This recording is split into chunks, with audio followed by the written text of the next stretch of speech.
Hello, and welcome to Going 19, the Stephen King podcast. This is episode 51, and we are covering Wizard and Glass, The Dark Tower, Book 4, Part 2, Susan, and including Kansas, Someplace Somewhere.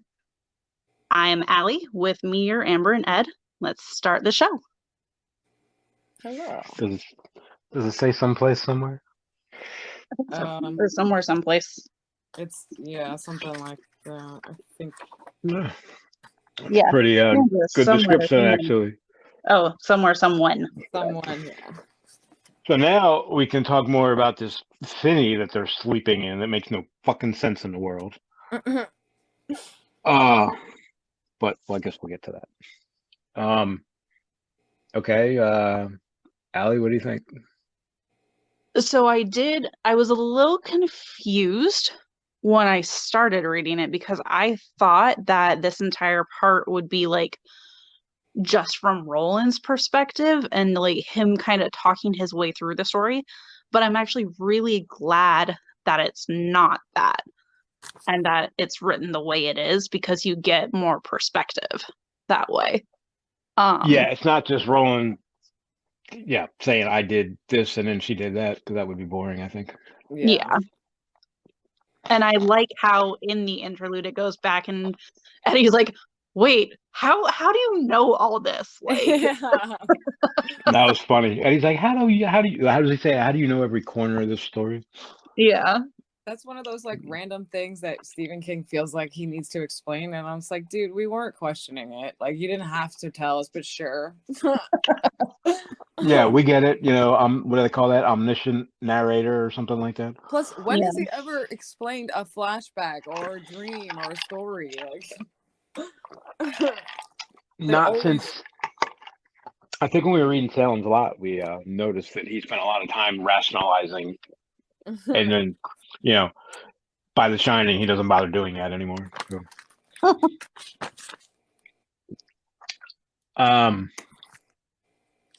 Okay. Well, go ahead. Yeah, overall, I liked the story a lot. Yeah. I was hoping you weren't like behind because you were struggling to get through it, because I totally had no. It was I don't know. The whole Roland Susan thing's a little slow and boring, but a little, but it's not. It still had enough else that was going on that it did keep my interest. One of the things that did kind of bug me about Susan, though, is like she cries in every other scene that we see her in, and I'm like, come on, like, is that really necessary? No, every time. Well, I guess she's sheltered on the edge of nowhere.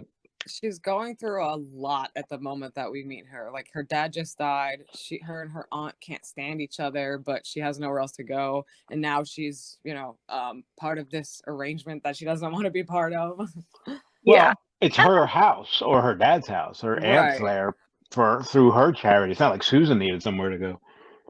And I get that. I get that she's, dealing with a lot, but at the same time, I'm like, every emotion she has, she ends up crying. We'll just start calling her Wendy. It was just frustrating. Have you read The Shining? No. Have you seen the movie? No. Wait, The Shining. Yes. Sorry. I've seen it and I've read it. Well, I was thinking The Stand for some reason. My bad. Yes, that's all Wendy does in the movie is cry. But that was at Stanley Kubrick's direction. Kubrick. Yeah, that's part of the reason Stephen King hates it. There's no character arc for her or for Jack. Jack's just terrifying. Anyway, different book. Need to get back on track. We got a lot to cover. So I guess we meet Susan on the road to see Rhea.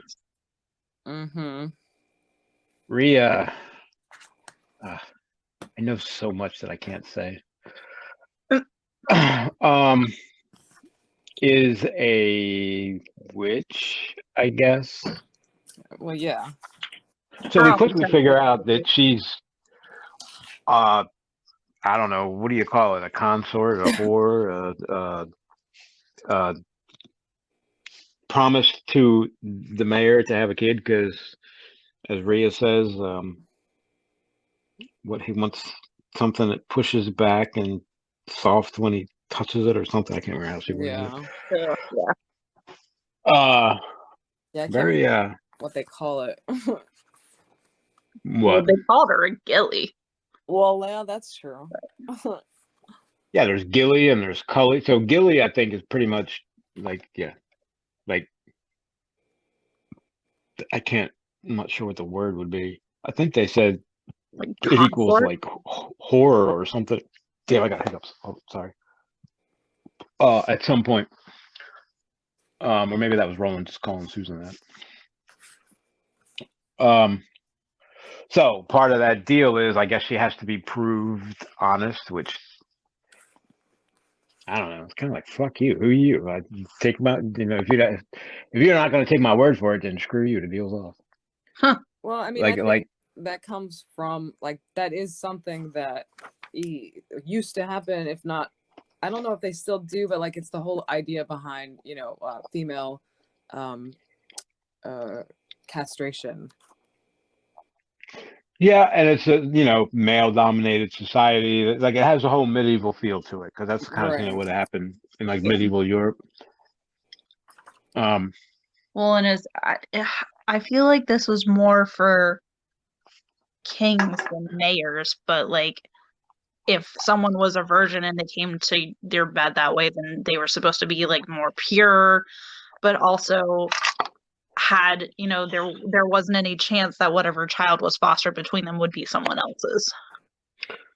Yeah, I think it's just men not wanting the woman they're gonna fucking anyone else. Yeah, that's Really, the way I see it. I mean, Just obviously, greed. there's so like many problems with it, but the test itself is just flawed because it's like, okay, but she has now 2 months and there's not another test, so I don't get that. Yeah, I don't, and it's I don't want to get graphic, but the test is useless. And also, not to mention, yeah, like women can, break their hymen in other ways besides having sex. So it doesn't mean it. Right. well, Yeah, especially I mean how you can. much she was riding horses, like Right. Right, bareback even. Yeah. When she, I don't know. I think when he like spooged on her back or something, she was riding bareback. She was so upset. Okay. So yeah, I guess she has a lot going on, but I don't know. She kind of has nothing going on at the same time. It's a future problem. I don't remember how long. So Rhea basically says you're honest. Well, the whole Rhea scene is, I don't know, I guess we can't gloss over that. It's very the imagery of the whole thing, like she's in a I know. hut on the edge of nowhere. Like I can picture like the wooden slats and like maybe a little smoke coming out of a little tiny chimney, like a one-room hut. I Like think it's Hagrid's hut. Yeah. kinda. Yeah, howdy do. Oh wait, no, that's not Hagrid. That's Hodor from Game of Thrones. Yeah. But the same kind of house. Yeah, a lot like Hagrid. That's probably a good visual, but not that nice, clean. Right. Maybe I feel like Dirty. She would just have crap and dirty and dust, and Smelly. she's got. Well, yeah. I mean, yuck. I don't even want to think about that part. Although Susan doesn't mention anything about smell, I guess she mentioned enough about everything else. Yeah, but the whole visuals, like the witch hunt, I think she does mention smell. I'm pretty sure. Oh, does she? Well, whatever. Yeah, I read that a long time ago. It feels like. There's a lot of like medieval witch horror movies out right now, or maybe I'm just finding them on my lists. It has that kind of feel, like it's like some kind of medieval evil sorceress kind of thing. I mean, I thought she called herself a witch. Like, I didn't think she might have any guessing about that. But yeah, well, I'm trying not to say witch because I don't think that's quite right. But why? I guess that I because I don't know. I guess for simplicity's sake, which covers what we need her to be. Um, but I feel like she's part witch, but part so much else is going on there. It's just not a witch. But so the cat has two legs sticking out its midsection, I think, The cat and is musty, right? yeah. And Who's Ermot's what, a snake, I think. Is that's that what what I you're about to forgot. say? I was like, wait, who's Ermot then? She says something about Ermot when we go back to her in like 200 pages. And I did the same thing. I was like, Ermot? Who the fuck is Ermot? I can't remember. Did we meet the snake the first time? I guess we had to have, I right? think Yeah. Yeah, we did. It like bit her tongue or dropped poison on her tongue. Oh, it was yeah, that's right. When she opened the box or something. Oh yeah, she squeezed the poison out of him to do something. Was it to open the wizard box? Is that what you're talking about? Yeah. Or wait, what do they call that thing? I don't The know. Yeah, I don't I remember. mean, I know what it's called. I don't know what they called it. No, I'm not going to talk about that too much. So she has a weird, awkward, I guess, sex scene with Rhea and gets a note. It's a sexual assault scene. Yeah, well, yeah, basically. Yeah, I guess that's true. Well, no, basically. I don't know. Is it assault if she's saying it's okay? That's not what I mean, but like her, then starting to like pleasure her. Oh, that's right. Ew. Oh yeah, that's funny because then she starts thinking about Roland, and then she's trying to she doesn't want basically, well, he worded it very carefully, but basically when she gets horny, she doesn't want to be stuck thinking of Rhea because what she did, she's trying to get rid of that image. Right. I mean, I don't blame her. Yeah, well, I thought that was kind of funny. Like, ooh, yeah, that little sexual assault did more than she intended. Yeah, so they have their awkward scene. She sends her on her merry way, but then I guess we find out about the big coffin hunters. I don't. She mentions them that before Susan gets there, but just barely. Well, she's talking about the box that she has this ball in. Said Jonas gave it to her in a box. There's no way to open it. And what I didn't notice the first time, and I just read now, on it was inlaid the shape of an eye and a motto in the high speech. Oh, I didn't even catch that. Me neither. So, yeah, this whole. But that makes sense. Well, I guess we don't know that yet. Oh, I guess we do now. The whole eye thing has a very. Say again. I'm guessing this is something you guys know from knowing things that I don't know what you're talking about. The eye is the Crimson King. It's the Crimson King symbol, yeah. Oh. So we know they mentioned that the box came from John Farson, so that means Farson is working for the Crimson King. I guess. Well, I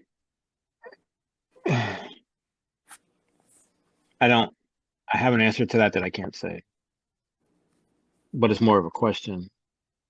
Okay. Does he? Yes, in this instance, it sure seems that way. But does I go for all of them? Who's them? I don't really want to say that out loud. It's an ambiguous pronoun on purpose. Okay. Well, we have pink. I assume there's other colors in the wizard's rainbow. Wait, do we know about the wizard's rainbow? Did we call it that yet? Oh. God damn it. That's not what I was talking about. I thought you meant like, okay, yeah. I was just saying, meant, are they all the result of or serving the Crimson King, or just this one? Is what I'm trying to say. Yeah, I'm not going there at all yet. My point, well, it's related to your question because I never thought of that. Yeah, but we don't know that there's more than one right now. Well, there's not. I don't know what you're talking about. Yeah, exactly. So my question is, and this is legitimate. I mean, like, I don't exactly remember how this book ends. I'm not gonna lie, but if they said specifically that this is Farson's box, so whoever this John Farson is, he has to be working with or for the Crimson King. Then, if this has the Crimson King symbol on it, doesn't he? Not if he stole it. Well, He is that's starting a true. revolution, so maybe he just took it. That's true, but then there's a lot, like 3 teams, because he's sounds like Farson's people are revolting against the gunslingers. I think Farson is in line with the king is the short answer to that, but I don't think we have enough evidence to say that one way or another. Right. All right. That was something that I just put together because I mean, there could be 3 sides, but every time we hear about Farson, and why do they call him the good man? That's just like ironic. I don't understand where the name came from. Well, I mean, the way that they talk about him, it's like it's kind of, I get why people are on his side, because they talk about quote unquote equality, and it's like, how could gunslingers are almost like a caste system where it's like you have to fall into this like level or you'll be exiled. Like, it is almost like the French Revolution, like moving from the serfs and lords into a democratic society. It almost feels like that's what he's trying to do. And there was a couple spots I'm like, I mean, okay, is what he's doing actually bad, or are these gunslingers right. just refusing to like move on? That's I not the had the right word. same thought too. And I was like, Yeah. I know I'm not on his side, but like, not He- everything that is being said is untrue. yeah, it's not all bad. I think there's a lot of ambiguity there on whether the gunslingers are. I don't think the gunslingers are necessarily good or bad. They're just protectors of the status quo, maybe. Right. They do And what their fathers tell them. right, yeah.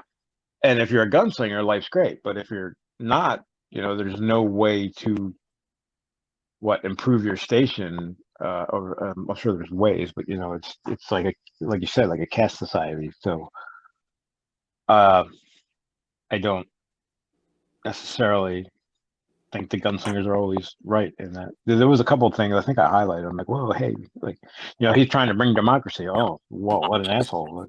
Like, and some of it feels very, political, like metaphorically political. Political. Did I say Yeah. that right? Mm-hmm. There's a lot of political metaphors in there, and we all know how someone who wrote this feels about politics. So it's almost like it was a chance for him to like rail against things without talking about them directly. Just like Derry. What do you mean? So he can speak badly about Banger, but it's not actually Banger. I don't think he hates Banger. I didn't say that. I don't Why think do you he want to hates speak bad? well, he definitely hates Trump, but whatever. Well, he definitely hates some politics. He's Yeah. always been heavily politically minded. The thing we got from Jamie, what was it? Study, damn it! That was a political rally at the University of Maine that he was attending. He looked like a protester. Oh my god. He looked like a something. Protester is not really the word. Insane. He looked very persuasive. But Like, what do you want me to do? Yes, sure. I like that's I think that's also part of the reason why I love this book so much. And you brought that up when we were on the phone the other night, is that this is kind of the first time that we get back, or the first time in the Dark Tower series that we get classic Stephen King, like small town feel. And that's obviously what he's best at. So it's just, you have so many elements, new elements too, like with Susan and Roland, like Roland's love story and the fight to the political side of it. And like, there's a mystery, you're trying to figure out what's going on. And it's just, I love it. Yeah, he's wait, what was the first thing you said? Fuck my Roland brains. falling in love. I love seeing Roland as a young teenage boy. Yes. It's hard for me. I mean, he does it really well, but it's like all this Roland being emotional is weird. Uh, it's just not who he is. But we were all 15 at one point, and Susan's 16, and excuse me. Seems like he's younger than her by even maybe 2 years, even. So he's really young. Yeah, I mean, like they both have been through a lot though. Yeah, I mean, physically young doesn't. I mean, Roland's been through a lot, but he still acts like a kid. So it's a weird. I keep getting hiccups. God damn. So it's a weird juxtaposition of he has all this experience, yet he still makes stupid 15-year-old decisions sometimes. Well, he also hasn't been burdened and killing everyone around him yet. Well, right. Well, we're getting there. Yeah, Every- I was gonna say there feels like there is death coming Well, rapidly. all I'm gonna say is don't forget who wrote this. I remember. Yeah. Oh, sorry. He stays true to who he is throughout all 8 to 15 books, depending on how you look at it.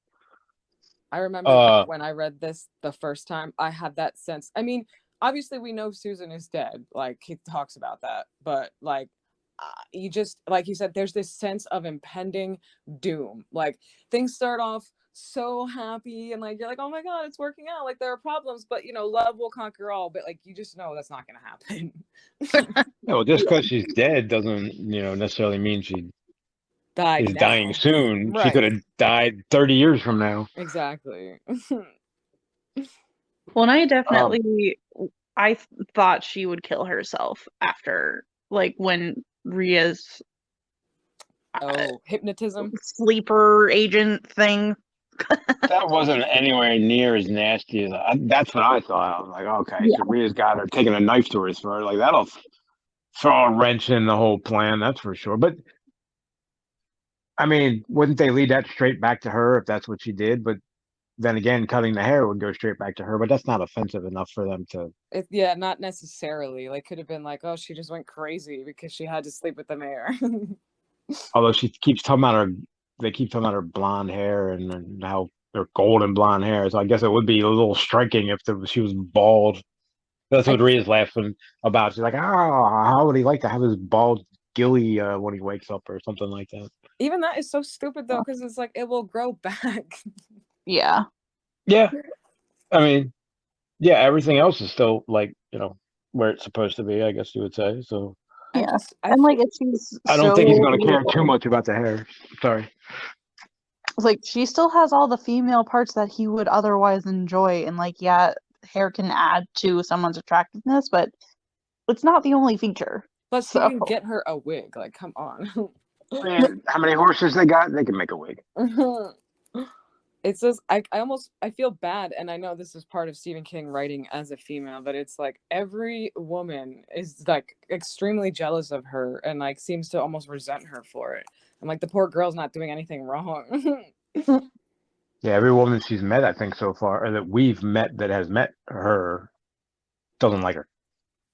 And I'm like, is she the only young woman in town? I don't get it. So far, yes.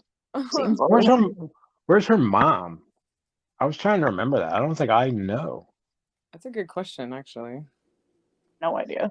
Because we know her dad died somewhat recently before they got there. I don't know exactly when, but She said long enough that she had to get promised to someone else. So I figure it's at least been a couple months, right?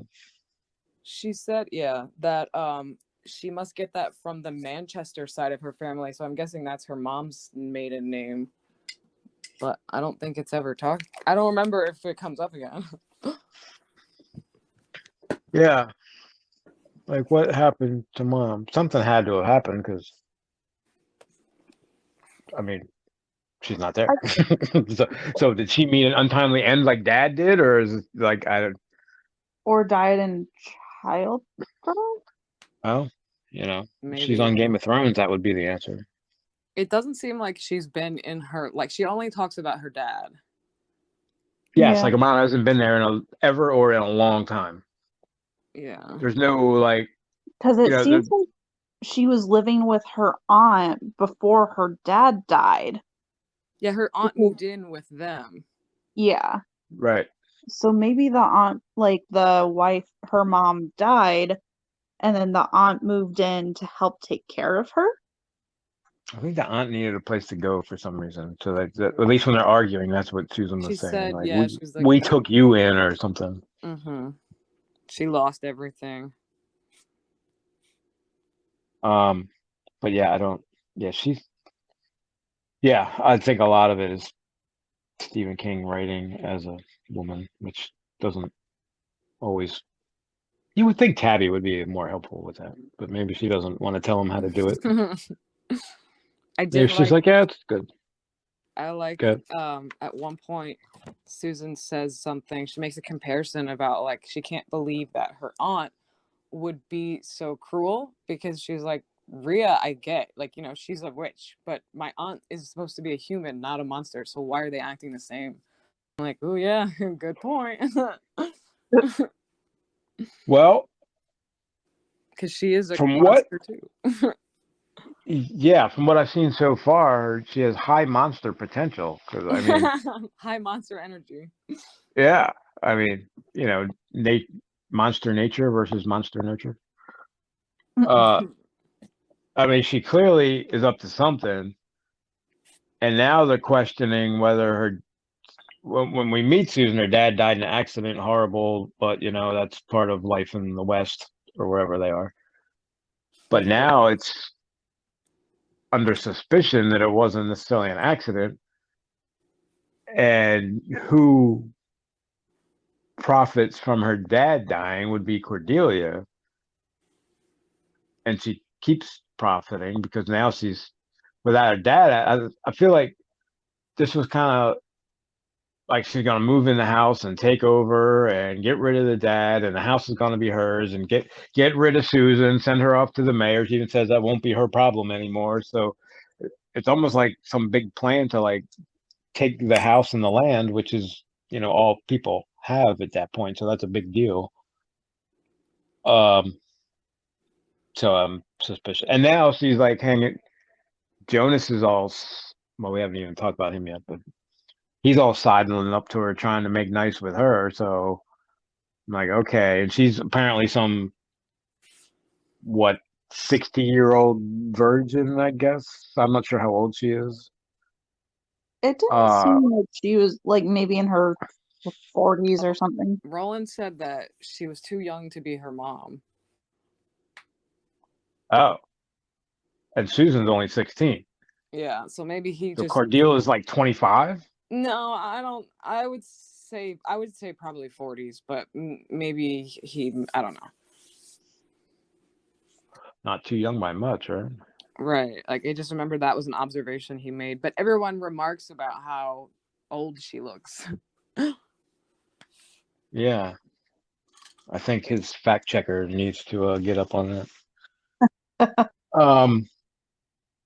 So I don't trust her even a little bit. I feel like she has many ulterior motives.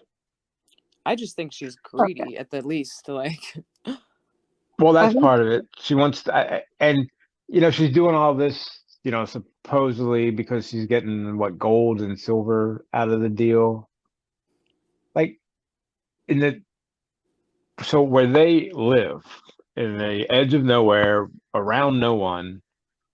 What good is gold and silver? How does that help them?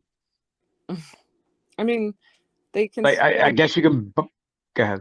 they can still buy nice things because Susan is having things sent to her every day. Yeah, but I would think a barter would be more valuable in that situation than giving me gold. Give me the horses that were mine that you gave back, which made her cry, I think.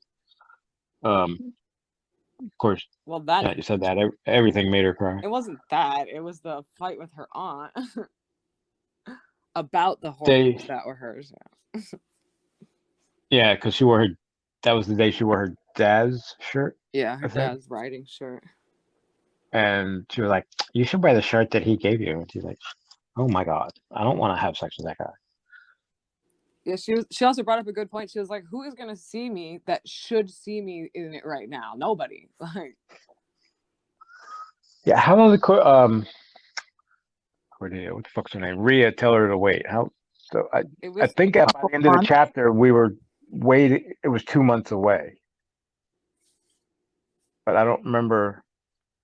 so maybe I 3 months. felt like it was, yeah, like a summer maybe, like wait the summer and uh when they have the what do they call it? The head, one of the moons, The reap the moon, I think, isn't it? the blood moon. In the blood moon, the reap moon. I don't know. I haven't. I keep seeing the moons, and I'm like, you should probably make note of those. And I'm like, whatever. I don't even know our moon's phases, so. Well, yeah, I was wondering if they're real moons or if he made these up. It was kind of impressive he made them up because all the names make sense when he explains them. Like this starts with beneath the peddler's moon when she's on the way to Ria's. Oh, the kissing moon. No, demon moon. I'm sorry. That's so we're waiting for the demon moon till they can consummate, right? Oh yeah, and that okay. So there it is. That was 3 months, a lifetime. It seemed to her. Oh, and now she's like, it's only 2 months away. So wait, it's only been a month? That's not like that long. I mean, I guess if you're waiting for that, it's not long enough for sure. Well, and she met Roland and fell in love in that month time frame. So Okay. Yeah, do we need to talk about that? I'm not there yet. no. Fucking yeah, people fall in love in Stephen King. Hey, Susan even says something like, "You, there's no way you fell in love with me. I just fucking met you." I I was mean, like, "Hey, I don't expect you to love me back, but hey, I love you, so do what you want with that." weren't you complaining that their part was too slow? Or you It didn't? definitely was. I thought I you think meant like they were moving too slow. no, I was complaining that once again they fell in love right fucking away. Oh yeah, well. Pretty sure he loved her before he even she even turned around and he could see her. I mean, I think honestly, the way that it happened in this story, and given the fact that like it's not like they have apps and lots of other people around, like she was already resigned to being with the mayor forever just because that like there's nobody else anyway. So it makes sense to me. I don't know. Well, there's definitely other people in town because she said something at some point about how she had been making boys trip or no, Cuthbert messes his words up and something, and she's like, boys have been doing that around her whole life or something. Allie, were you gonna say something? Well, just like he falls in love with her basically at first sight, and she's like, "It was dark. How did you even fall in love with me? You could barely see me." Like, so it did happen pretty freaking quickly on his part. So neither of you believe in love at first sight? Love at No. first almost sight? Believe in lust at first sight, but not love. I think I used to say that when I was your age.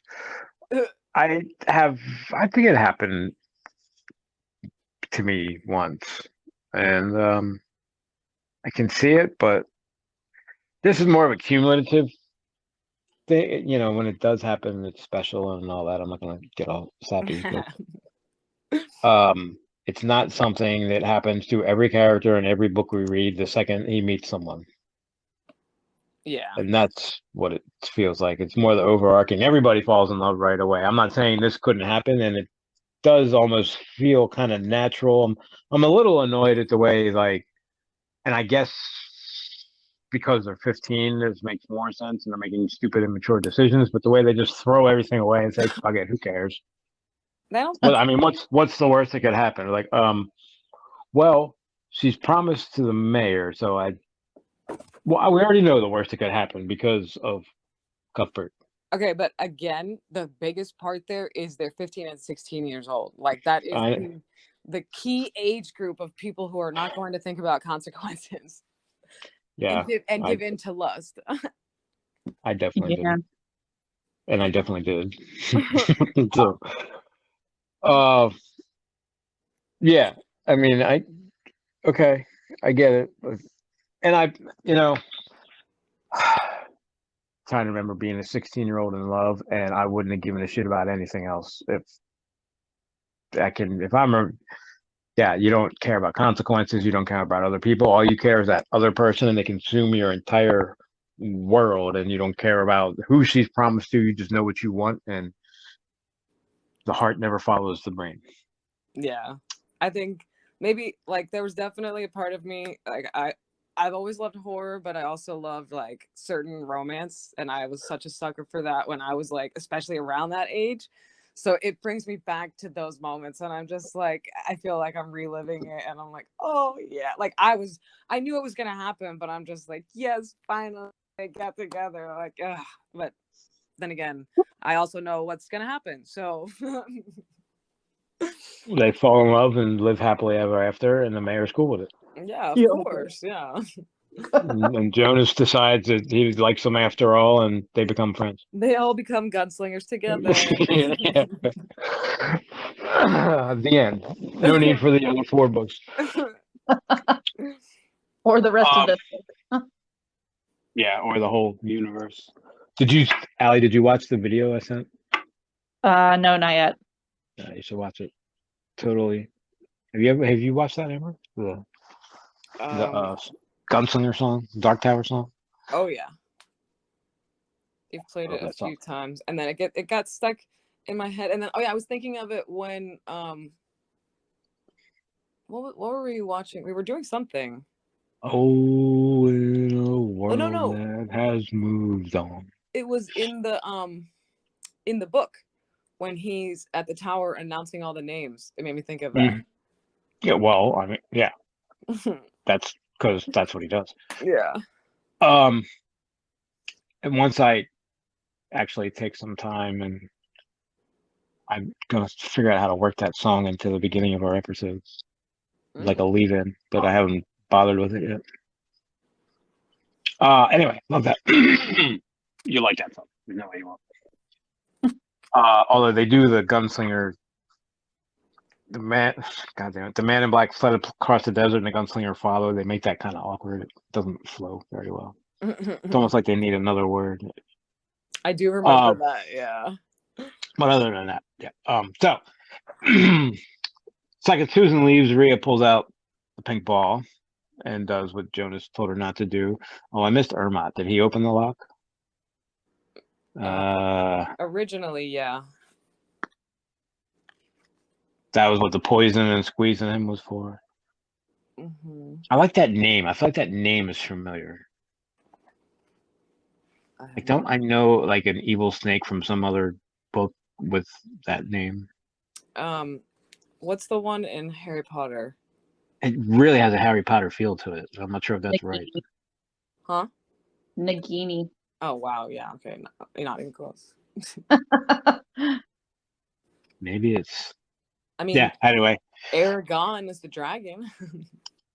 are you guys into them? I think I'm too old for them. You're talking about Aragon? Yeah. I read the first 3 books when they came out, but I don't really remember anything. Yeah. Okay, so she's staring at Pink 13, and I think it's funny. Almost the first thing she notices seeing is the bird skull mounted on the pommel of his saddle. Like you said, that bird skull comes up a lot more than I remembered. He puts a lot of emphasis on that thing. Everywhere they go, it's the bird skull and the lookout, and it's like another part of the catet. Yeah. almost, yeah. Which But I'm you a little. can't. Is it Okay. supposed to actually be like something that he's connected to, or is he just using it for laughs? It's just part of his personality, the way I understand it. It doesn't actually talk to him, yeah. Okay. He's not channeling a demon or anything like that. I mean, in this story, I wouldn't put it past. But No, yeah, right. That's why considering I his skull clarified. history. Yeah, skulls have a almost significant role in these books so far. Yep. But no, it's just Cuthbert. It's why he's my favorite. Okay.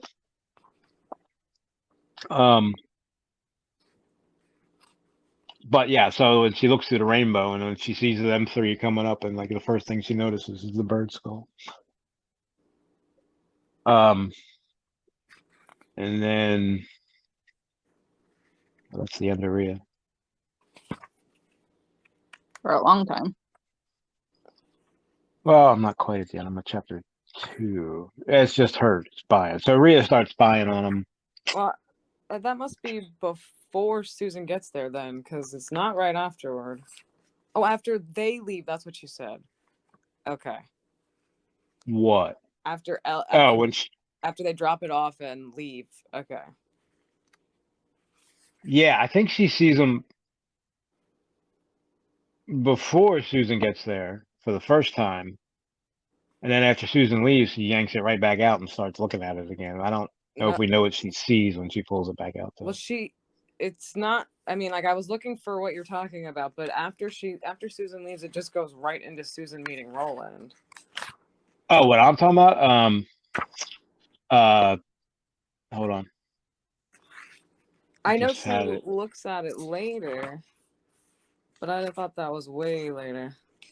Hold on, I have it highlighted. I think I went too many pages up. Well, she looks at it while Susan's still there too, just when she goes to get wood. Yeah,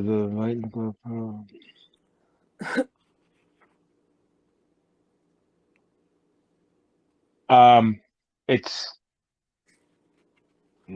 page 135 maybe. It's what the tablet says. I don't know how that translates, but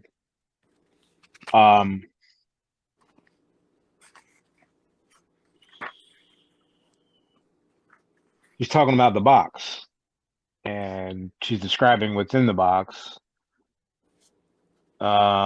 She takes it out of the box and lifts it up. Oh, my lovely one, she murmured, lifting it out. Yeah, but that's before Susan gets there. Right. Well, that's where she sees the bird skull. Okay. I thought you said that was after Susan left. Well, if I did, I was wrong. I don't remember. Okay. Well, we had moved on to chapter 2. That's what I was saying, or not. Yeah, chapter 2 of part 2. But that's chapter 1 is all before Susan even got there. I didn't realize that. So then chapter 2 is, I guess, Rhea and Susan spying in the window, watching. I think Susan watches her look at. So how bad does Rhea have it that the second she sends Susan out to get wood, she's in there like taking a quick peek at the pink thing like a drug addict or something? I mean, that tells me that there's definitely something to that ball, like some kind. Yeah, and when we go back, she's looking at. Oh, she's watching him. She's watching him. I don't know the politically correct way to say it. She's watching him do it through the ball. Yeah. I don't think that was the politically correct way. She's watching them love each other. Right. Consummate their love. So, but the ball we've only seen things in the present, right? We haven't seen anything else. No.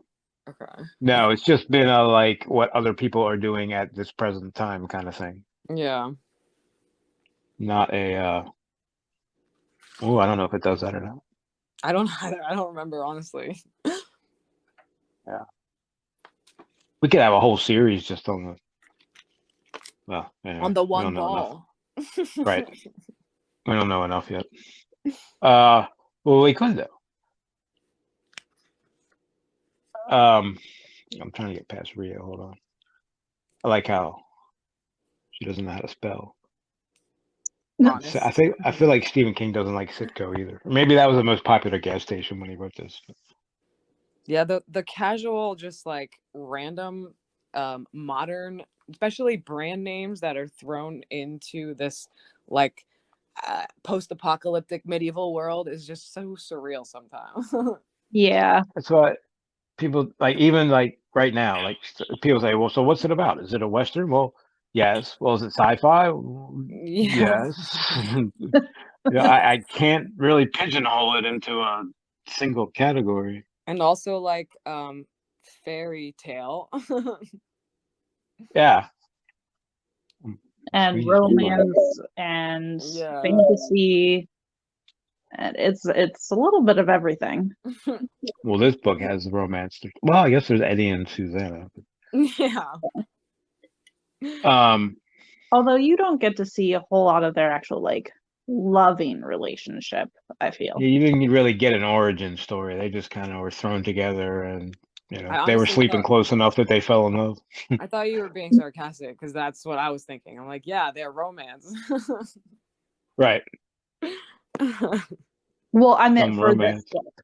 For this book, there's romance. Oh yeah, yeah. But again, I understand this more just because it's like there's not a lot else to do to entertain yourself than to, be in love. So, are they in Magus or are they in Mahis? Yeah, well, now I know it's Magus, but I was reading it as Mahis the whole time. Wait, what is it supposed to be? Thank you. I don't know. How Yeah, is because I've been reading it as like Mejis the entire time. Especially with like the random Spanish words that he throws in. right? Like, Right. Well, are they random Spanish words or are they Hambry words? So, but how is it pronounced in the audiobook? Magus. Yeah, that's so confusing. Does the person who's reading it not know? Maybe Yes, like the person reading it knows. It's the guy that died that did the first half of the Dark Tower. That was Stephen King's like favorite person to do audiobooks ever. okay, but I need to hear Frank, Stephen King say it. he reads Went Through the Keyhole, which is set right after this. I'm gonna have to see if he says it. Oh. That's also the book where he calls him Roland Deschain. I'm like, oh no, no, no, no, no. We're not going Deschain. His name's Deschain. You guys are quiet. So what do you think Roland's last name is? Test I agree. Jane. You've said that before. So I was Okay. just saying, yeah. I'll have to look it up after we get through this book. I think because that's how you read it, right, Amber? You went through the keyhole after this. Yes. I think that's a good spot for it. It's almost like a side quest. Yeah, Well, I I mean, guess that's exact. it's not even really about them. Nah, it's about Tim Stouthart. Yeah, it's another story within a story within a story. You know what? You're right, because that's when he's telling the story of the fucking werewolf or whatever it was. Mm-hmm. And that's a story. The guy telling the story about the werewolf is telling a story about Tim Stouthart or something like that. Right. Like that confused me so much. I was like, who are we talking about? I'm glad we're not using direct quotes because that would be like 8 sets of parentheses. There's a whole line that's just parentheses. Yeah, right. Anyway. And men can be size too. I didn't realize that. Did we say that before? I don't know. Mostly they're women, but apparently I'm not quite. It seems like a gender neutral term. Just like some form of like respect, showing respect. I think we did know that because you and I used to say thank you side to each other all the time. Like I never thought it was wrong. no. Well, yeah, I definitely use it for whatever I feel like. But in the book, is up to this point, it had been mostly. It seemed like a female address. I'm a little confused. It doesn't even matter, but I'm just like, I'm not exactly following all of the like, oh my gosh, you said a instead of yes or whatever, how they pronounce it. And you're these and thous. And like, I don't get which is formal and which is informal. Well, I don't get which ones they're normally using because I feel like I've heard Roland and Cuthbert say thee and thou and I plenty of times. Right. Because that's when Susan and Cordelia are arguing, she's Susan's calling her thee and thou just to piss her off. Like Yeah, she's it's like rating her by speaking the way that she speaks. So yeah, I was a little confused by that too. It's like, wait, they all say that shit. What's going on? Uh, I guess technically they don't all say that shit. So yeah, an audiobook is mages. What was the other one, Amber? There was another Spanish word. Kala. Kaya. Oh yeah, Kaya, I guess. I don't know.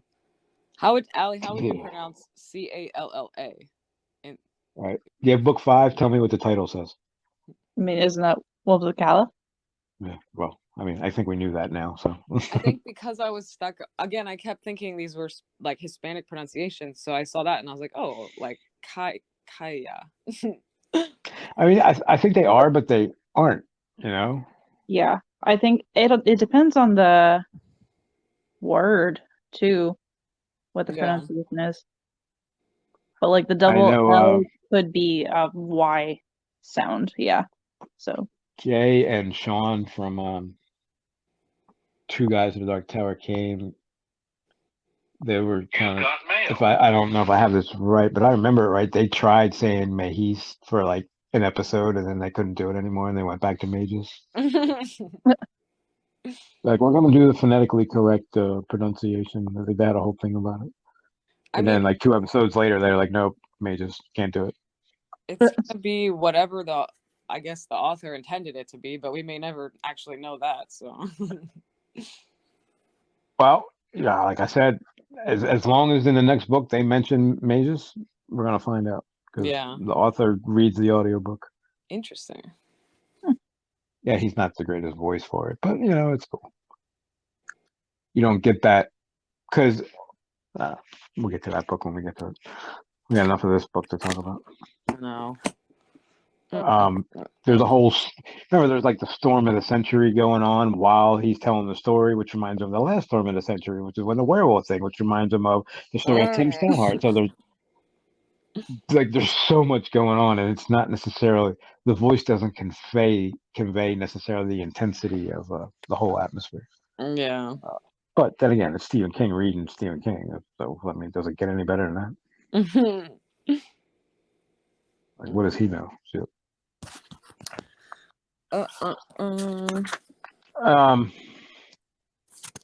We're not getting very far. No, that's why I'm trying to look. I'm like, well, I'm trying to skip ahead. yeah. Again, I like. So okay, go ahead. I just go ahead. Well, next up is where I'm at is Roland and Susan meet. How long is a wheel? Or how far is a wheel? That's another one of those I and thou and thee shit. Like a what's the thing in the ocean? I can't remember. Not yeah, not yeah. Not it. Yeah, wheels. She thought, marveling at the archaism. He said wheels. What does she say? Miles? Right. I didn't get it. I didn't get what her. Probably. Although if it's the Old West, it would have to be miles or feet or yards or something. Yeah, but it's not America, so Definitely not Spain or Mexico, wherever that word came from. Although it does feel very Spanish-like. Anybody know how many oil derricks are working? 19. 19. Oh, we talked about that, didn't we? Amber, didn't we talk about that? We did, but I also wrote that down without realizing it because I just thought that would be important to remember. Oh, without even realizing the number? Yeah, as soon as I looked at it, I was like, oh my God, that's right. Like 19. I feel like that number means something. Well, and that's kind of the first time that we've seen 19 other than the retrofitted gunslinger, right? I suspect this may be a retrofit, but I don't know that for a fact. Because if not, it's one hell of a coincidence. Because And this we is all know that there are no coincidences. right. This is before the accident. Right. Oh. 19 doesn't start till like book 5, like in earnest. Then Huh. you'll be like, oh my God, 19. Then going 19 will start to make sense. Up to this point, it's kind of like, okay, but um, it doesn't really mean anything yet. So I think this is a retrofit.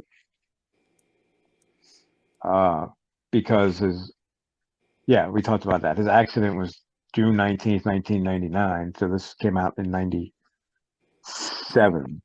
Wait, what book are we reading for? 96, I think. Maybe 97. And then I think book 5 doesn't come out till like 2005.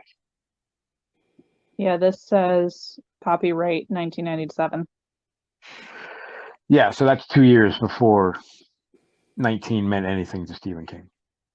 So, either one hell of a coincidence or I think my kitty cat just decided it'd be a good time to use the bathroom right behind me.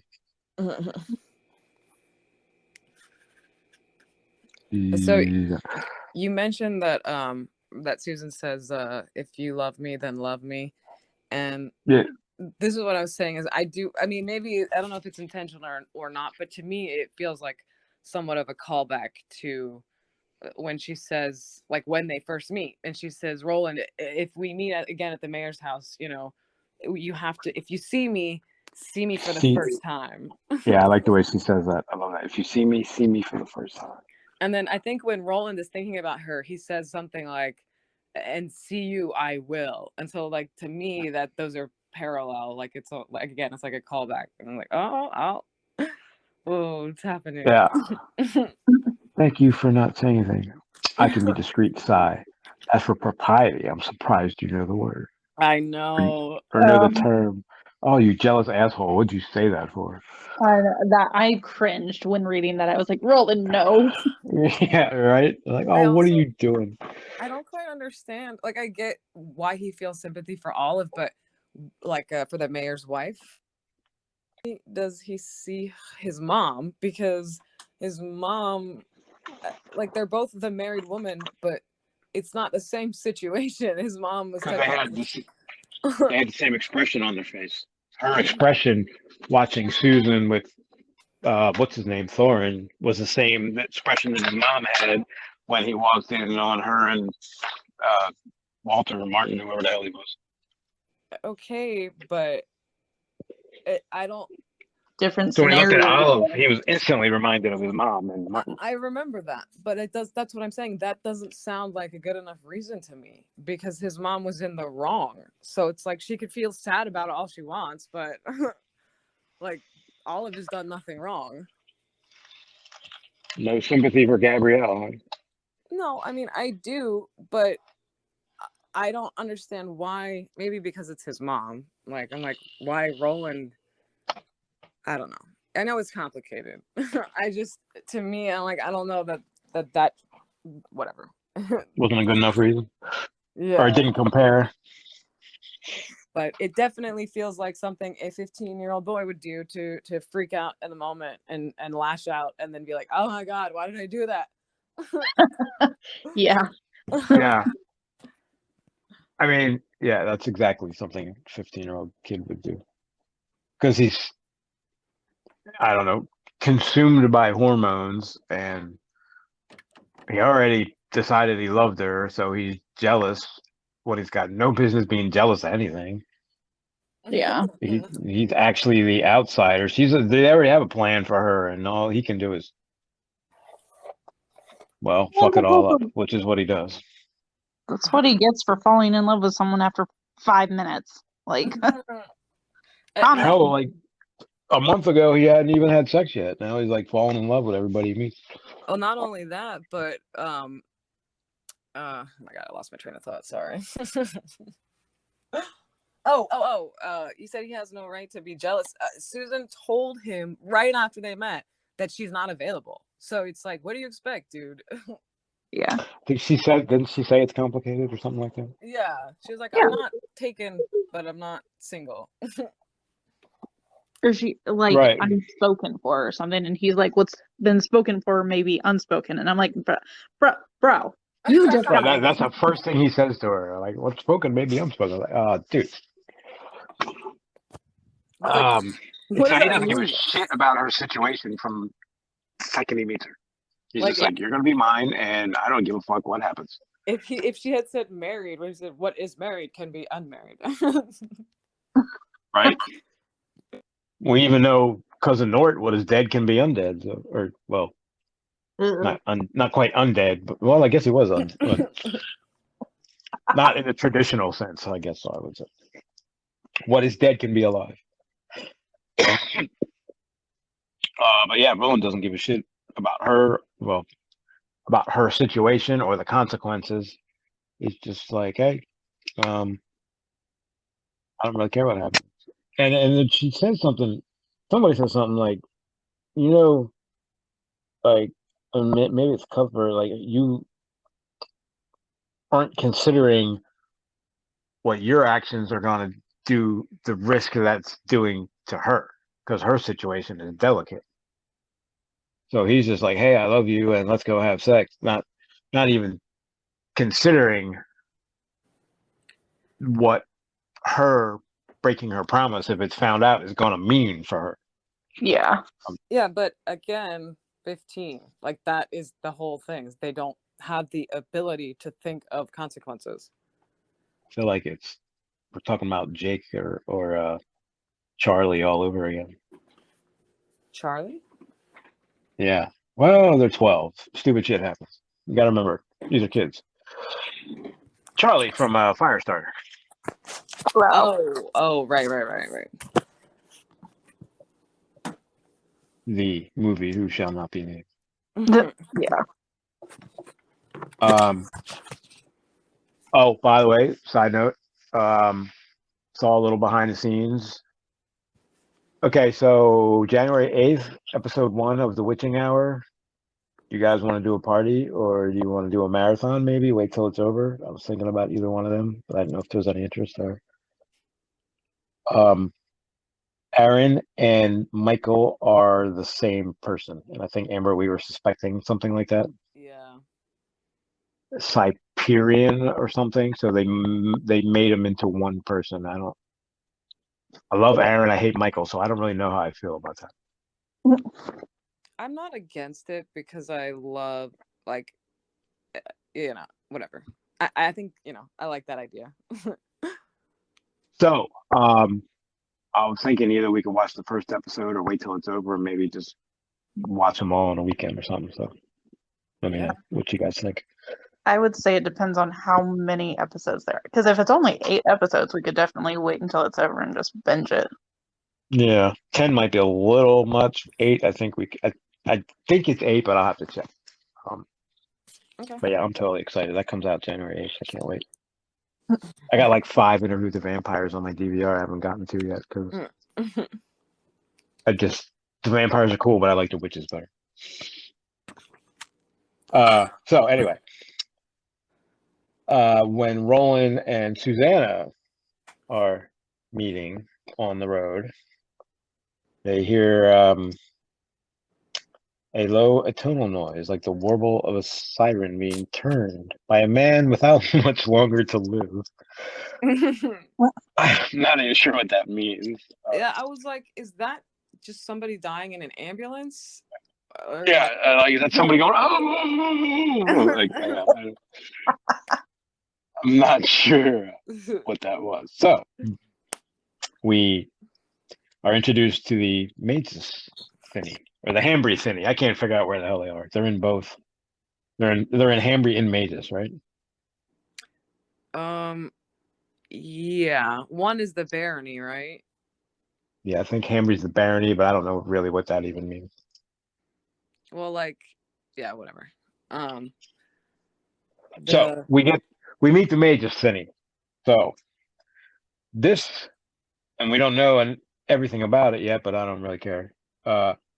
This Finney Alley is why we were struggling to understand how in the fuck they were sleeping in a Finney in Kansas somewhere, somewhen. Yeah. Well, and Because this one, I yeah, know this one seems to be like alive almost from when we read about it later in the section where it just like like reaches out and grabs a bird, right? yeah, that's the part. Like, because so I was reading this, going, okay, maybe I just don't. Maybe it's just worse in my memory, and it's not as bad as I thought it was. So I kind of read it very carefully, and then it like sticks like a silvery arm out, like I don't know, something out of the Matrix or Terminator, and like snatches a bird out of the air. I'm like, okay, so no, you're not going to sleep in that. And they said if a cow or a sheep happens to get in, that never comes back out. Yeah. Well, and I was thinking like, maybe I just don't. I mean, that seems bad, but it seems smaller than the one that they're in Kansas, so maybe it's more condensed and more dangerous that way than it would be spread over a larger area. Either way, I'm not walking in one. Fuck that. Yeah. I don't know. And this one is it's a box canyon, but I'm not sure what that means, but I think it just goes, it's like a slope that goes down and becomes a wall, and then there's a thinny in front of the wall kind of thing, or the thinny's the wall. Yeah. So everything slides down the slope into it and dies, I'm assuming, but I don't, maybe they just go to a different dimension or something. Because a thinny's a portal between worlds, right? I mean, the impression is that these things are dying or getting eaten or whatever, but he says that a thinny is a portal, places where the places between worlds become thin, right? Something like that. Maybe they just go to it. Maybe it's like, what's that story? Where they just like drop them off in an alternate dimension, and there's like, death and destruction all around them, and they close the door and say good luck. I don't know. I actually wrote a little bit about that in that one that I sent to you. Where there was something rushing at the door and he closed it right away. Sounds like things that were in Supernatural. I have that. I'm going to start that over again because up to this point I couldn't get into it. And I think maybe I'm just too old.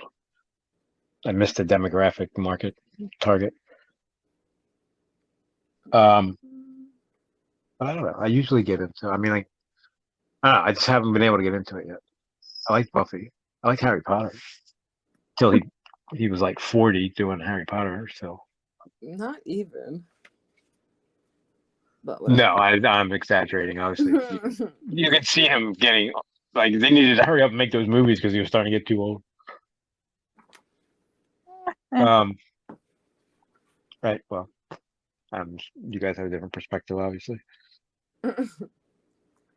Anyway, I feel like I crossed the line when I talk bad about Harry Potter. You don't. There's so much to talk about. I'm not responding to things that aren't Stephen King. Fair. Yes. Well, we do have sneeches. Okay. We don't know anything about what that means though. Yeah, well, we've met them because I remember going, "Oh, sneeches." Right, but how is that related? I don't know. Exactly. So don't bring it up. Okay. By the way, I'm reading the concordance. Thinnies are places where the fabric of existence has almost entirely worn away. So it's not necessarily a portal. What does that mean? These cancerous sores on the skin of existence, that's what they call them, have increased in number. They can only exist because the multiverse is sickening. So how are they? I still just don't. How are they camped in one? I don't know. Well, and how is it alive? or seeming to be alive. It says sometimes their liquefying element spreads, develops arms, and snatches birds out of the air. These liquid slash ether demons, demons are like monstrous sirens, singing hungrily, always willing to whisper our secret fears to us so that they can lure us in. Yeah. I like when he's remembering his father sending him off, and they're talking like before he leaves. He's like, the tower had not been mentioned by either of them, but it hung in Roland's mind, a possibility like a storm cloud on the horizon. Was the tower what all this was really about? Not a jumped up Harrier with dreams rolling mid-world, not the wizard who enchanted his mother, not the glass ball which Stephen and his posse hoped to find in Crescia, but the Dark Tower. He hadn't asked. He hadn't dared ask. Sorry, go ahead. No, okay. Well, I was just gonna say, by the way, that they're looking for a glass ball in Crescia. Like, we know of a glass ball. Yeah. Oh shit! I didn't even catch that. Mm-hmm. So they're looking for the affiliation. I almost said affirmation. The affiliation is looking for the ball that Rhea has, probably. So I'm assuming that's a pretty big revelation, just kind of thrown in the end there. So when they're talking, Steven's telling him that they are looking for this glass ball. Mm-hmm. So they're after it too. Yeah. They just want to get it away from Farson. But I don't trust given that what ball. we know about it, that makes sense, because then they could see. Well, we don't know exactly how it works, but Rhea doesn't seem to be having any problems using it. So, like, you can see what the other person is doing. That would not be good. Well, it does shut her out sometimes. Yeah. Like when Susan senses her, she's like, I don't know, get thee out of my head, bitch, or something. Yeah. So it's not perfect, but yeah, it would be a pretty good spy tool for sure. I want to show you what you wanted to see, or I mean, I don't. Would it show you what you wanted to see or what you needed to see? I don't know. Because I think I'm not gonna say anything because I'm not sure. So I think Rhea has some,